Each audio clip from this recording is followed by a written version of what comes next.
Tonight, breaking news as we come on the air. Brian Vickers named in Jeffrey Epstein files.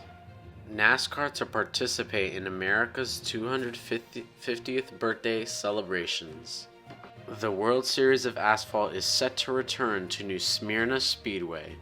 Clash at Bowman Gray delayed to Wednesday. And your race recap for the PWRC and the NNRL.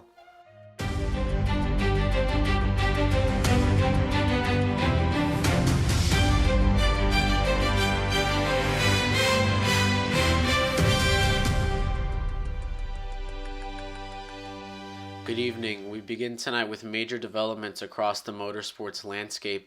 Newly released federal court documents connected to the Jeffrey Epstein investigation have placed renewed focus on a former NASCAR driver, drawing attention far beyond the world of motorsports. Brian Vickers, a former NASCAR Cup Series competitor and team executive, is named in a recent batch of Epstein-related files unsealed by the courts. The documents include emails and correspondence showing communication between Vickers and Epstein, as well as references tied to Vickers' former marriage to Sarah Kellen, a figure long associated with Epstein's inner circle. The release is part of a broader legal effort to increase transparency around Epstein's network of associates. The filings detail contacts and communications, but do not accuse Vickers of criminal conduct. At this time, he has not been charged with any offense related to Epstein's crimes. Vickers raced in NASCAR's top division for more than a decade, driving for teams including Hendrick Motorsports, Red Bull Racing, and Michael Waltrip Racing. After stepping away from full-time competition, he later served in a senior leadership role at Stewart-Haas Racing before exiting the organization in 2023. The documents also reference Vickers' former wife, Sarah Kellen, who has been described by a federal judge as having played a significant role in Epstein's trafficking operation. That connection has intensified public scrutiny. Despite the lack of allegations against Vickers himself, neither Vickers nor NASCAR has issued a public statement in response to the document. NASCAR officials have noted that Vickers is no longer active within the sport, either as a driver or executive. As reactions spread across social media and sports media outlets, legal experts emphasize the importance of distinguishing between documented associations and proven criminal behavior. More records are expected to be reviewed in the coming weeks, keeping the story firmly in the public spotlight. NASCAR has announced plans to take part in America's 250th birthday celebrations, positioning the sport within one of the most significant national milestones in modern U.S. history. The semi-quincentennial set for 2026 will mark 250 years since the signing of the Declaration of Independence.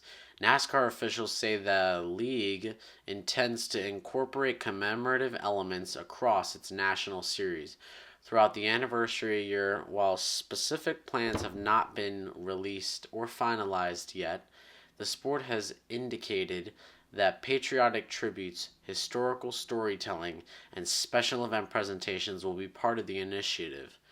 NASCAR executives view the moment as an opportunity to reinforce the sport's identity as a distinctly American form of competition. For decades, NASCAR has emphasized military appreciation, national symbolism, and regional heritage as central pillars of its brand. Participation in the 250th anniversary aligns with that history, while also providing a platform to reach broader audiences. Industry analysts note that the effort comes as NASCAR continues to modernize its image, balancing tradition with efforts to attract younger and more diverse fans. The anniversary offers a rare chance to blend pageantry, history, and sport on a national scale. Officials say the celebrations will not be limited to a single race or venue, but rather woven throughout the season. More details are expected to be announced closer to the start of the 2026 calendar. As the country prepares to reflect on its past and future, NASCAR is positioning itself as a visible participant in a once-in-a-generation moment. The World Series of Asphalt at New Smyrna Speedway is set to return once again serving as a key preseason showcase for drivers across the stock car landscape. The multi week event brings together emerging talent, experienced veterans, and competitors with National Series aspirations. Held annually, the World Series of Asphalt has become a proving ground for young drivers seeking to climb NASCAR's development ladder. Strong performances at New Smyrna have historically helped launch careers in ARCA, the Truck Series, and beyond. The 2026 edition will feature packed entry lists across multiple divisions, with super late models drawing particular attention. The combination of tight racing, long green flag runs, and physical competition makes the event a true test of skill and endurance. Beyond competition, the event plays a strategic role for teams and sponsors evaluating talent ahead of the regular season. Expanded digital and broadcast coverage has further elevated its profile in recent years. For fans, the World Series of Asphalt represents the unofficial start of the racing year, bridging the gap between off-season and speed weeks at Daytona.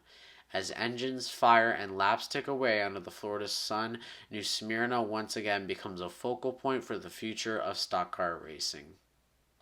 NASCAR's highly anticipated return to Bowman Gray Stadium has been delayed after severe winter weather disrupted plans in North Carolina.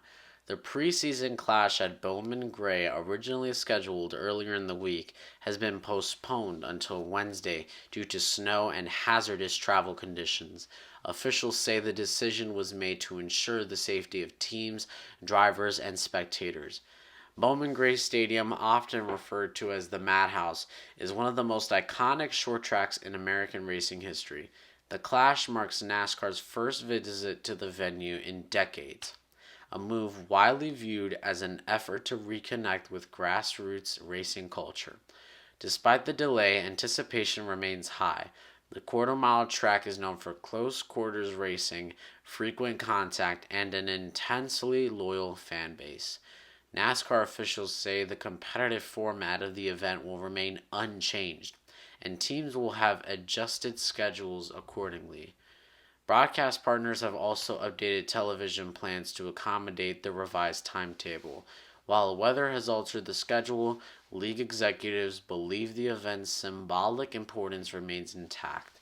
Once green flag racing begins, Bowman Gray is expected to deliver the kind of raw, physical competition that has long defined its reputation. Well, now it is time for our race recap, starting with the NRL. From the opening green flag, the tone of the race was set by tight competition throughout the field. Early runs were marked by aggressive positioning, with drivers wasting little time asserting themselves near the front. Track conditions played a subtle but significant role as the race progressed, forcing teams to balance outright pace with long-run stability. While Stage 1 provided early indicators of strength, it was clear that the decisive moments were still to come. By the time the race entered into its middle phase, the field had compressed, strategies diverged, and attention shifted toward the looming fight for control. On the second stage of the race for the cure at Daytona, the competitive heart of the race emerged. What began as a routine green flag run quickly evolved into a sustained battle for track position, with multiple drivers trading positions at the front over an extended stretch. The racing was tight, calculated, and at times uncompromising. Side-by-side action became the norm rather than the exception, as drivers pushed the limits of grip and patience. Each pass carried added weight not only for stage points, but for momentum heading into the final segment. Pit strategy added another layer of tension. Some teams elected to prioritize clean air, while others gambled on longer runs, hoping tire management would pay dividends later. The differing approaches kept the order in flux, amplifying the intensity of the on-track fight. As the stage drew to a close, the battle showed no signs of easing. The outcome of Stage 2 reshuffled expectations and set the stage for a high-stakes final act. If Stage 2 was about control, Stage 3 was about survival. The final stage unfolded with an urgency that left little margin for error. Aggression increased across the field as drivers recognized the narrowing window to make decisive moves. Late race restarts compressed the pack, erasing gaps built over long runs and forcing drivers into high risk situations. Every corner became a potential turning point, and every decision carried immediate consequences. Incidents and near misses added to the drama as the balance between attack and restraint became increasingly difficult to manage. Positions changed rapidly as well, with momentum swinging from lap to lap. In the closing moments, the race reached its most chaotic point. Multiple drivers converged in a final push for position, creating a frenetic scramble that tested both skill and composure. When the checkered flag finally fell, the result reflected not just speed, but adaptability under pressure. And Aiden Currett did win the race for the Cure. Several mid-race cautions added layers of tension. Wrecks in the corners forced teams to react, adjust pit strategy, and manage tire wear more carefully. Crew chiefs faced tough decisions, whether to pit for fresh tires or under caution, or to stay out to maintain track position, decisions that would ultimately shape the outcome. The longest green flag run showcased both driver skill and mechanical endurance. Leaders maintained high speed while negotiating traffic. As the laps wound down, the race entered a tense final segment. Restarts after the last cautions put everyone in position for a thrilling finish. Drivers pushed hard for every inch, while any mistake could open the door for a challenger. But it wasn't just about who crossed the line first. The event was a showcase of the PWRC's competitive depth, the importance of strategy in green flag conditions, and the ever-present danger of unexpected incidents. This Michigan event will be remembered as a race where constant green flag racing combined with the occasional caution to create a dynamic, unpredictable spectacle. Drivers and teams were tested to the limit, while fans were treated to nonstop action from start to finish. For the PWRC, it was another reminder that speed, skill, and strategy can all collide in a single race, and that at the finish line, every decision matters. And that's our race recap. Thank you for joining us and watching VBS Evening News. Those are all your headlines for tonight. Have a great night.